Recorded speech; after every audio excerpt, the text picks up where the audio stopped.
Yo, I just want to remind you that you're gonna crush it today. Yo, welcome back to the lab. I'm your host, Elias Benjaloon. Join me as we dive into the science behind the hustle of badass entrepreneurs working smarter, not just harder. In every experiment, we're gonna dive in on business tactics and life lessons, enjoy some hip hop, and experience a moment of gratitude.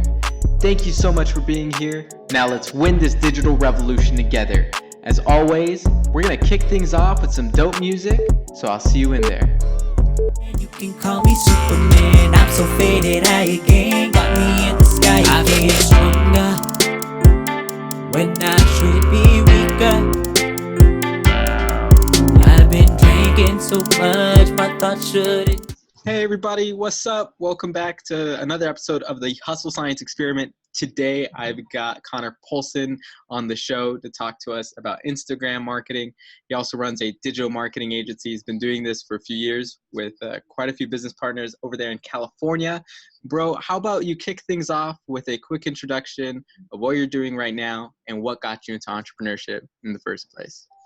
Awesome. Well, thank you again, Elias, for allowing me to be a guest, and I've been super pumped for this. So yeah, where it all started was in college and realizing fairly early that it wasn't right for me in that college I was doing to keep my dad happy. And knowing that by your sophomore year, you start to realize that, like, why should I even continue? And so anyway, I continued and luckily got into the entrepreneurial program. And from there, that was the first time just being surrounded by other entrepreneurs. I didn't even know what the word entrepreneur was at the time. But being around these people, you felt something different. You felt something, the conversations were different, right? They were talking about how we can create the future and how we can lead the future versus pointing out all the problems. And it's funny looking back now that you asked that, because yeah, I know you do the same, but we try to surround ourselves with the people we really want to be like. And I think that's one of the quickest ways. Awesome, man. Yeah, sometimes, you can't connect the dots looking forward, but you can definitely connect the dots looking backwards. I was just talking about college with somebody else earlier today. What is your, brief take on, going to college in 2020? Great question. And again, it's going to be that catch-all. It's right for some people. For myself, right, looking back, it was well worth it. And I'm not saying it maybe so much on the educational side or the academic, which I think is a big part of people thinking, college is just that step in that ladder of success, right? You have to do that to get a good job. And that's one way. But in reality, I think the majority of people do not need it. It comes down to how bad do you want it. And it really, if you know what you love in life, which is really hard to do and really hard to figure out, once you kind of figure that out, you just want to spend all your time doing it. And college is a really expensive way to figure out what you like and what you don't like. And I think just as important is what you don't like in life, and not taking someone else's advice about, the movie, the Avengers movie just dropped. I haven't even seen it, but there was this hype everywhere, right? And I don't know if you've seen it, Elias, but Oh yeah, of course. If someone told you though, before you saw it, it's not worth it, don't see it. Terrible movie, but you're still a huge Marvel fan. Are you still going to see it, right? And Absolutely. Okay, I'm excited to see it, honestly. My girlfriend is too, Carly. So, but I think that same principle plays into, does college make sense? And it's it's hella expensive. I think in the United States right now, the average undergrad graduate is going to be in debt like 25 to 27,000, and that's just undergrad. Yeah. There's value there. Just make sure you have a plan. If you're going into college, don't go into college with the plan just being college and then there's no end point. Have a plan of how you can utilize that time and the resources, and especially the people there, right? You're in this congregation of so-called smart people that are all going to the school, chasing higher education. I want to go network with as many of those people. And so constantly in class, I would look for the smart people like you.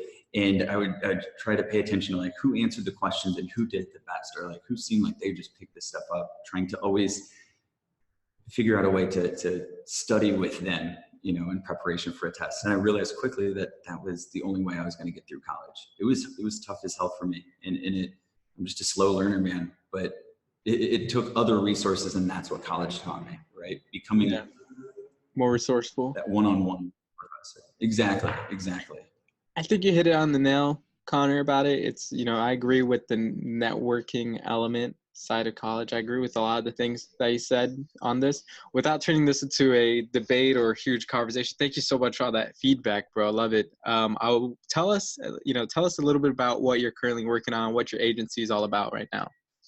Yeah, it's a great question. So again, my name is Connor, and we run a company called Uptown Creation, and we're a digital marketing agency focusing on Instagram, LinkedIn, and creating sales funnels. And really, the cup of tea is always been focused on Instagram, and as of recently, more so LinkedIn and sales funnels. So anyway, it came into fruition back in college, which is funny. We started with this question, but it was, how do I make extra money on the side? I was bartending, and bartending was cool, but it impacted so many other areas of my life. I'm a person, if I didn't get like a good 6 to 8 hours of sleep, I'm just drained the next day. And in bartending, you were out till 3 a.m., bar close, and clean up for 2 hours, and then having to go to class. So how could we make money? And there were some other entrepreneurs making money online, and they were drop shipping, eBay to Amazon. And so quickly started hanging out with them. And when you kind of start to understand how it works, it's like, whoa, this is a huge opportunity. And that quickly came to a close as Amazon fees continued to rise. And that put us in a position, like, how do we continue to make money remotely?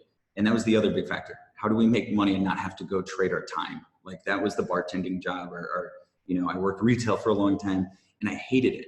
I don't like being on other people's time. I would much rather have control. And I think, I know you're the same way, and I'm sure a lot of the listeners are that same way. Absolutely. Freedom lifestyle. And so Uptown came into fruition 2.5 years ago, when that buddy that was drop shipping and we ended up connecting and both having to deal with the challenges of selling on Amazon and figuring out alternatives to sell products directly to our consumers. And so we took a deep dive into reading every single page of the fine print for Instagram updates and everything you could find online about the algorithm and what content it prefers and how do you grow a quality account.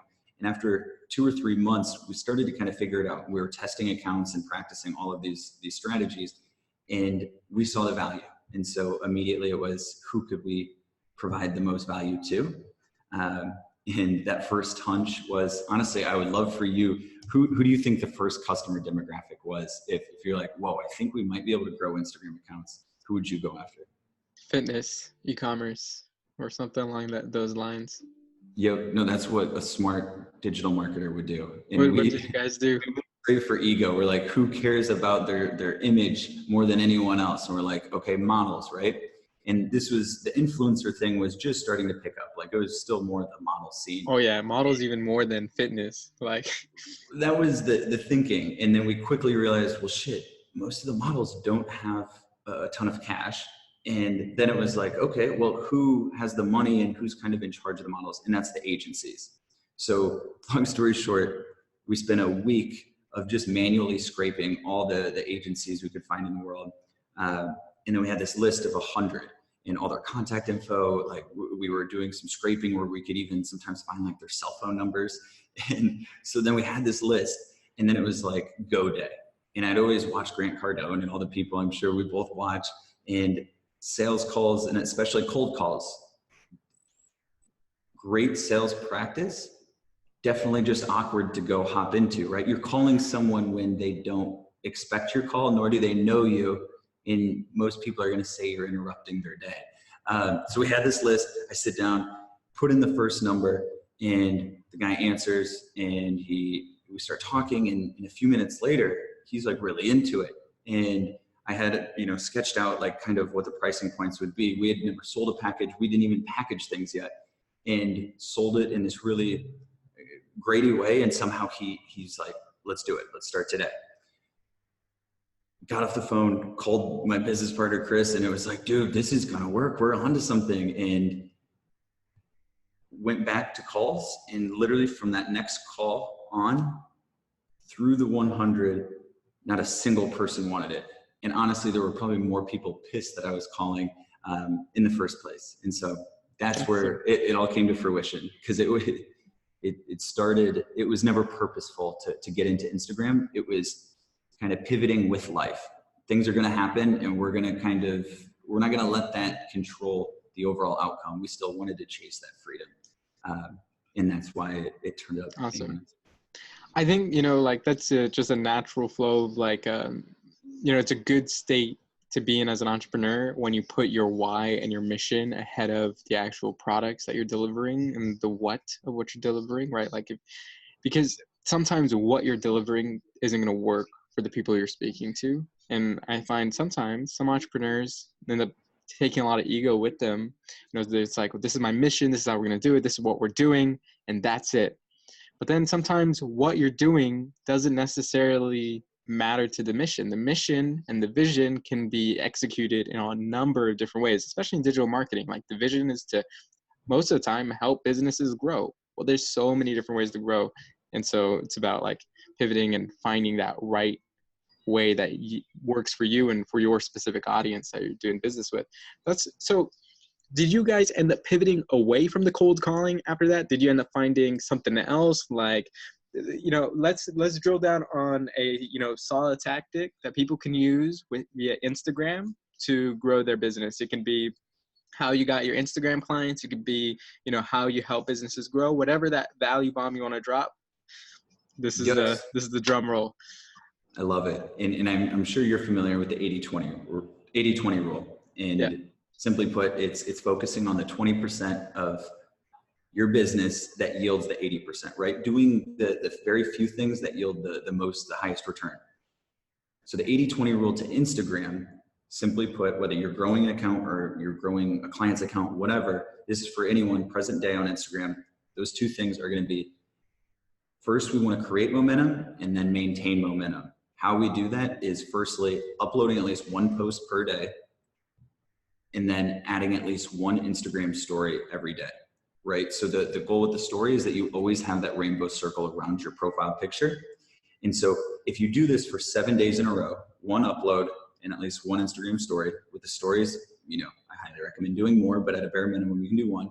Do this for 7 days, and you've created that momentum. Now it's the easy part, and it's just maintaining that momentum.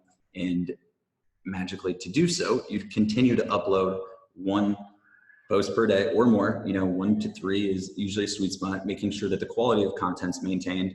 And then secondly, the stories. And guys, stories can seriously be as simple as sharing something on your feed, on your story. Like, it doesn't even have to be a video or a picture of you. And that's the beauty of Instagram. And also realizing from a high level that Instagram is the #1 social media platform in the world. And it's been the fastest growing for 8 quarters in a row. It's owned by Facebook. And I say that because it has this large financial backing. But Instagram's like this little grandchild to Facebook. Like, it's the baby. This is what they're banking on now, especially with the ad spend starting to slow down at Facebook. I say this because it's going to be around, and it's going to be the hot topic for at least the next couple of years to come. And this is the opportunity for brands to no longer have to get traffic and send them to a website in hopes of purchasing. But Instagram is constantly making it easier and easier to make your Instagram account like that website, right? That's the first interaction with brands. And now you're able to buy products and soon to be able to purchase services through Instagram, right? Without leaving the app. Yeah, I think that's wild as Facebook makes moves to actually replace websites through, Facebook itself, and then also through Instagram by implementing things like product purchases and all the wild stuff that's coming out right now. I've even seen like a messenger bot for Instagram, like an IG messenger bot, or like a DM bot, which is going to be insane when that goes out. One more thing on Instagram, bro, if you could drop some more things, like what would you recommend? Like, are there any specific types of rules you follow for hashtags, follow, unfollow, like influencer shout outs? What do you leverage in your business to help other businesses grow via Instagram? Or what do you teach entrepreneurs to do so they grow their Instagram? Yeah. Aside from the 7 days, that's really solid, bro. Thank you for sharing that. I feel like one of the biggest issues people face when starting is the consistency of being able to commit and follow through.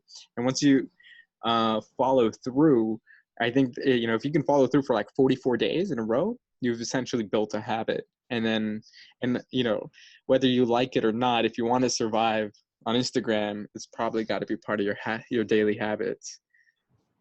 Exactly. And truthfully, if you want the most strategy and to maximize your time and spend as little time on creating content, schedule it at least a month at a time, right? So use Hootsuite or use Later. They both have free services to schedule your content out. And if you do that, sit down once a month, it might be a couple hours or maybe even, a few, maximize your own time. And it's so much easier to build in hierarching strategy right into that content. So when it comes to us and the clients we work with, over the past 2.5 years, we've grown our business solely through cold outreach, whether that's emails, calls, and most importantly, referrals.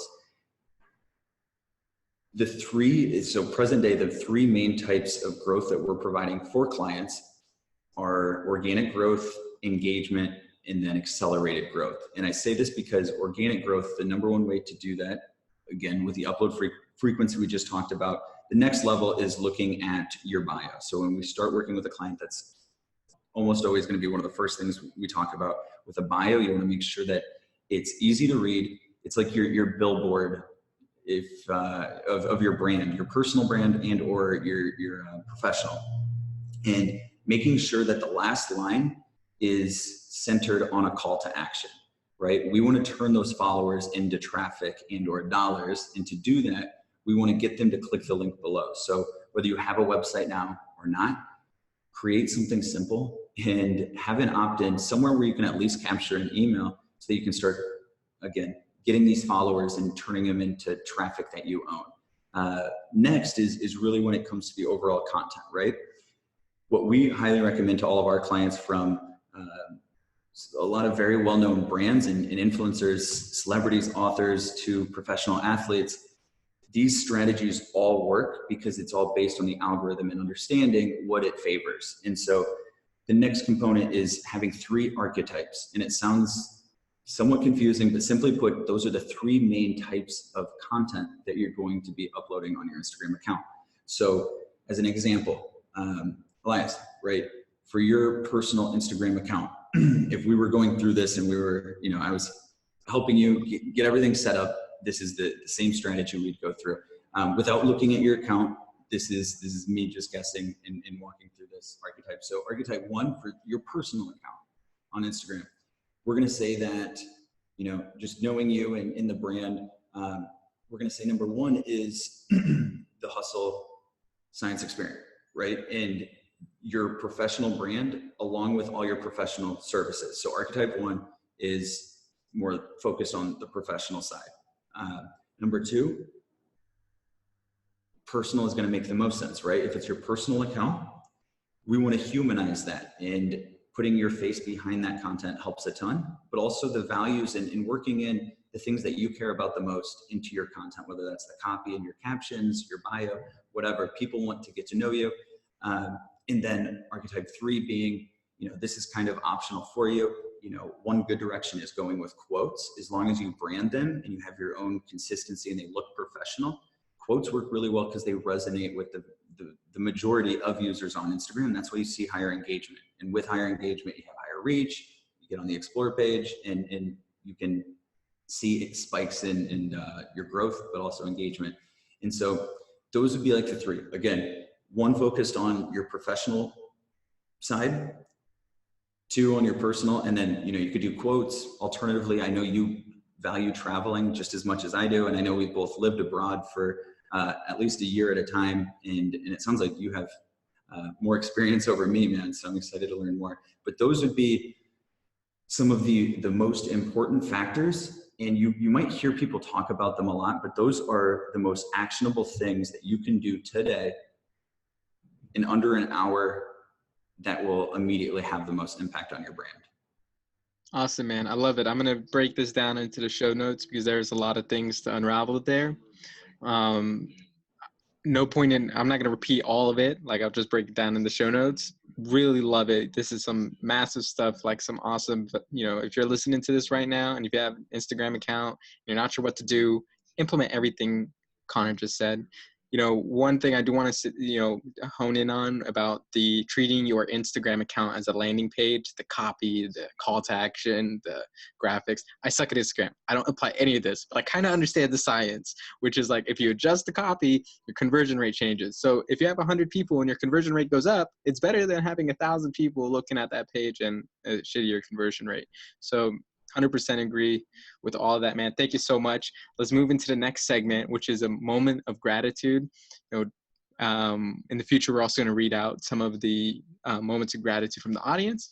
But today, how about you kick us off with something you're feeling particularly grateful for today? Yes, great question. And there's a lot, right? I know we're both happy people, and there's so much to be grateful for. In right now, what comes to mind is extra grateful for my girlfriend, Carly. And we've been dating for a few years, and being an entrepreneur is rough. And I was, still an entrepreneur today, and by no means are we even close to success yet, but we're finally able to afford the lifestyle we have. And the thing is the last 5 years before today was being an entrepreneur, and when it's not cool because you're not making money and you're broke and you're living at your grandparents' home. No, I was living with my 83-year-old grandmother. And this was when Carly and I started dating, and it was so embarrassing because I wanted to pursue this business. I knew it was going to work. And so did the business partner at the time. It was just us against the world. And we loved it that way. But at the same time, Carly not only stayed with me, we lived with my grandma after I graduated college. So imagine how embarrassing that is. And imagine going to family events where everyone's like, oh, you're mooching off grandma, or like seeing this stuff. And I was just so fortunate. Not only I had a grandma that I could, stay with, Carly stayed with me. And then because we weren't making anything for at least the first year, like really nothing. Carly even picked up a serving and bartending job. And so not only to do that enabled me to work. And at the time we were growing accounts using a different strategy that required you to be at the office 12 hours a day, 8 a.m. till 8 p.m. And you had to be all the time to do these specific things. So it was just chaos. And she stayed not only with me, but went out of her way to support us. And not only am I grateful for her, but the fact that the business wouldn't be here today. We wouldn't be able to work with these awesome people, awesome brands, get to work with people like yourself if that didn't happen. And so we're actually working in that origin story into some of our new content that we're really excited to launch here in the next couple of weeks. So, but yes, that's what I'm especially grateful for today. Hell yeah, man. I love that. Especially connect with that. My wife and I have been working together as well for some time now. I've been through quite a few tumultuous roller coasters, so trust me. Did you propose yet? Nope. And so we've definitely had those conversations, and I'm glad we're on the same page. We had the conversation early about like kids, politics, religion, like all the stuff that can quote unquote be like make or break. Our belief was like, let's talk about it as soon as possible. And so a part of that was, we really want to travel. We want to experience as much of life as we can, and then kind of start. And I think, I'm not sure what order the kids and engagement would go, but luckily that'll be at least a few years to come. Awesome, man. I love it. This is kind of segue, get to our life lesson stuff. Just like, how old are you, if you don't mind ask it? Yeah, 25. 25? All right, bro. That's awesome. How about you? I forget. I'm 24. Nice. 24. Shit. But, you got me beat, man. It's not a race, man. No. It's all a race to death at the end of the day. Make as much impact as we can. But I love that. I don't want to cop I try my best to be flexible about what I share, but I can't help it. Like I have to, just resonate with that because, a lot of people talk about entrepreneurship being a lonely road, and for a lot of times it is. But when you're lucky enough to have somebody that's, makes the road 1,000, like all of a sudden not lonely anymore, it's it's I guess I'm at a loss of words for like how grateful you should be, or we each should be for that. Moving into the life lesson segment, bro. What is a major life lesson? I want to pass the floor back to you, and you can share a life lesson with our audience today.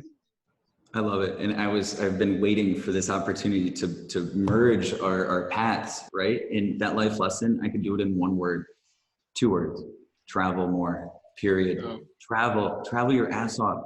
We've both been fortunate to travel. And I don't know about yourself, but we were doing it broke. I'm talking, we got financial aid money and we wanted to experience Asia so bad. It was like financial aid money hit. That same day we bought flights to Asia, and we had like budgeted out. We could spend a month there. That was the first time. Doing that was so eye-opening. That's to like, wild. Right? The world can work in so many different ways. Like what here in America we say is this is right and this is wrong. All of a sudden you can go to the other side of the world and things are flip-flopped. And I'm not just talking about street signs. I'm talking about values. I'm talking about overall kindness. And you realize, whoa, you can do things differently. And not only do them just as well, a lot of times they're even better. And that same principle, I think, applies to so much in life. That, we come back, and it was just like, whoa, we've experienced like this wonderland we've never seen before. Everything's new. It's hands down the best form of education in the world. It's something you get to immerse yourself in. This is better than VR. This is better than augmented reality. This is you getting to experience culture, meet people, get pushed so far out of your comfort zone that you have no other option but to go through it. And, the next level of this, the caveat is travel with someone that you think you're in love with. And I think it's a great filter to kind of see. I forget who it was, but they had a famous quote. This is a big celebrity. I forget his name. Was it the Mark Twain? Bill Murray. Oh. Bill Murray talks about if you want to know if you actually love this person, right? He says, go travel the world for at least 3 months, or it might be 6 months. And I do agree, because I think somewhere else I heard a month, and I think that's a good time. Give it 3+ months, because then you're guaranteed to be thrown out of your comfort zone so many times, things thrown at you that you've never dealt with, so many new things. And if you can still bear to be around each other and still find those moments to laugh, to love, whatever, that's just a part of what makes traveling. And I would love to hear from you though too. How would you describe traveling to someone that wants to control their life and experience as much as possible, regardless of age? You could be 15, you could be 20, you could be 55. Yeah, man, for sure. There's so much to unpack with that. First thing I want to, and I wonder what your experience with this is too. But like, I've been in the US, like on the East Coast, like I've been in Florida, New York, South Carolina, Nevada. And like one thing I've noticed all throughout, besides maybe the West Coast a little bit more, and New York, of course, is people don't really travel internationally. Like Americans travel to other places in America. And that's all cool and everything. Americans do not travel. But then the culture shock when you go from America to any other country, like in Europe, in Africa, or in Asia, then it's a whole different ballgame. And me personally, I haven't been to Asia yet, or specifically, I want to go to check out Bali. I'm really excited for that. But I have been to a few places in Europe, and I'll say Malta has been interesting because it is relatively new to the European Union, has a lot of history, is very Catholic, has a history of a mixture of like Catholics, Italians, and Arab culture all mixed into one. And it's, and the biggest thing I would say that is, oh my gosh, you are in a new place, is when you step outside and everybody speaks a different language and has a different custom, and you are the outsider. And I think after the first month, first month's great. It's like, oh my God, this is amazing. The food is great. The people are nice. Everything is great. And then the honeymoon glasses come off. And then things start like, oh my gosh, things are different from back home. And then you have to kind of go through that uncomfortable process of like growing beyond what you were used to and learning to adapt in a new environment. And I think that's an insane process to go to for some people. And I would have to kind of pick on Americans and be like, especially Americans, because for Europeans, it's kind of easy to go from the Netherlands to Spain or to Morocco or somewhere and experience, rapidly different cultures compared to the American. That's just my opinion. What do you think? Oh, you hit the nail on the head, man. The more we've traveled, and we lived in Asia for the majority of last year. Carly and myself, and then someone else on the team, and you realize that fairly quickly. And I'm saying that because spending prolonged time, I didn't know that when we spent the month there, but then when we moved there and spent, those goggles come off, that honeymoon stage still, it does go away. But when it comes to traveling, we started to love the fact that we were like huge minorities. We loved Bali. We spent as much time as we could in Bali. So highly, highly recommend it, not only to you, to anyone listening. I'm telling you, we've experienced almost every country in Southeast Asia for prolonged periods. For the cost of living, it's a fraction of Thailand. And the Thai baht is if you're converting, currency is coming from USD to the Thai baht, you realize how your money's going like 10 times farther. But anyway, how much was your living expense in I love that you asked. South? Was it Thailand or was it Bali you were in? You said. So we've bounced around. So we have clients in northern Thailand and Chiang Mai and Pai. And if you're in Thailand, that's hands down our favorite. Otherwise, you go way south, go to the islands. But then also clients in Bali. And that was usually where we're spending most of the time.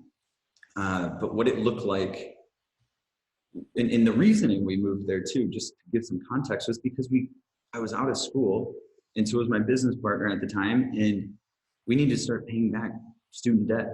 And luckily we weren't, 30,000 plus in debt. It was a fairly reasonable amount, but shit, when you're out of school, all of a sudden you have to start paying this money back.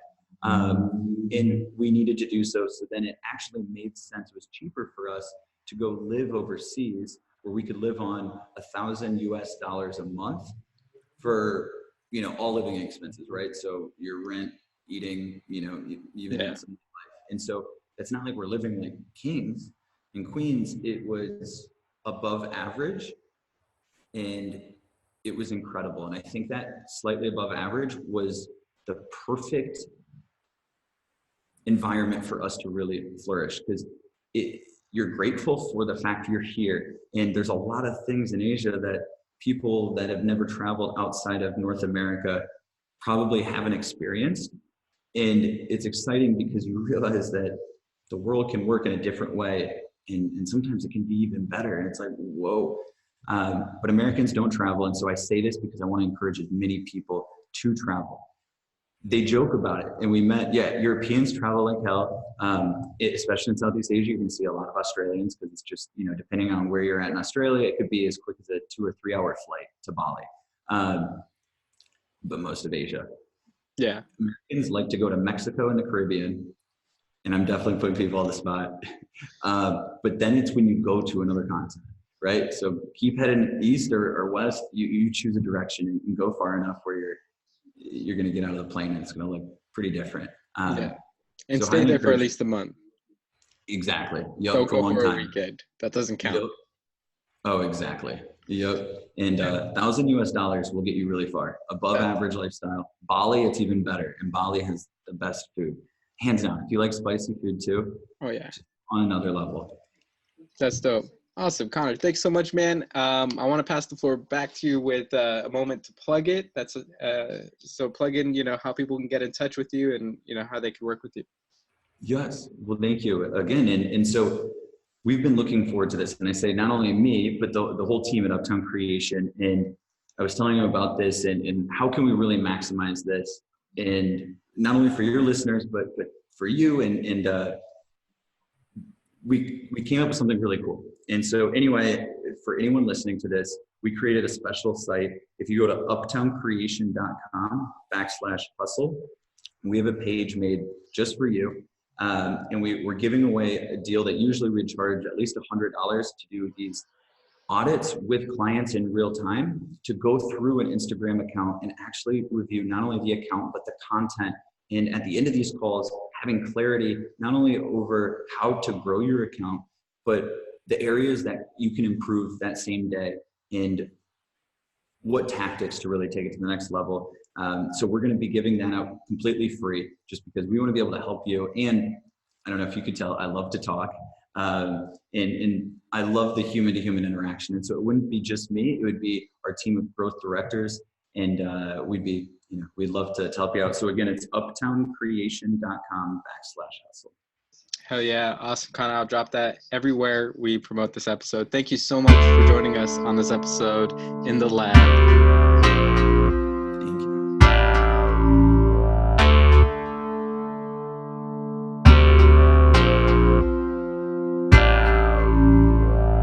Oh God, not again. You can call me Superman. I'm so faded, I again got me in the sky again. Oh God, not again. You can call me Superman. I'm so faded, I again got me in the sky again. I feel stronger when I should be weaker.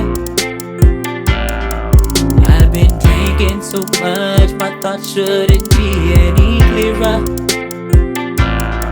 Too many things on popping, so much so that I should be rude. I got no fucks to give, cause tonight I'm in this kind of mood. It's true, y'all got me fucked up cause I give, but y'all wanna live like I ain't did nothing for you. And I can't forgive that when I needed you, you treated me like you didn't know. Fuck it, tonight I'm Superman and you can't just blow me. Ha!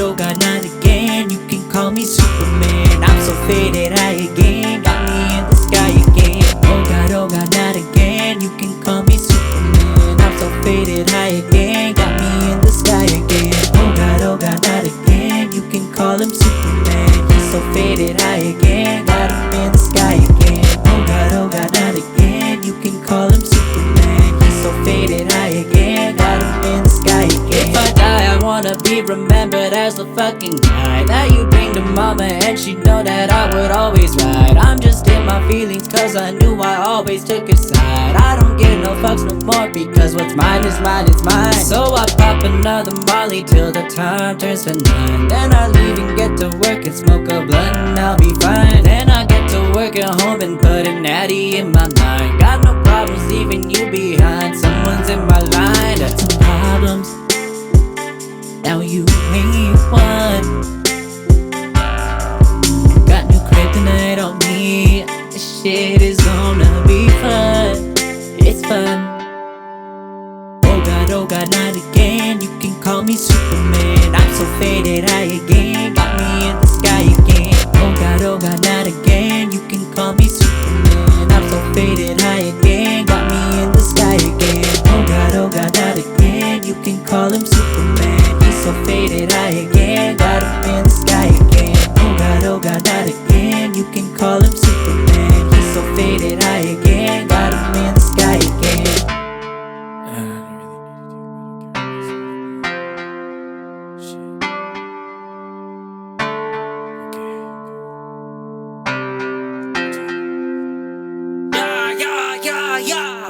Oh God, not again. You can call me Superman. I'm so faded, I again got me in the sky again. Oh God, not again. You can call me Superman. I'm so faded, I again got me in the sky again. Oh God, not again. You can call him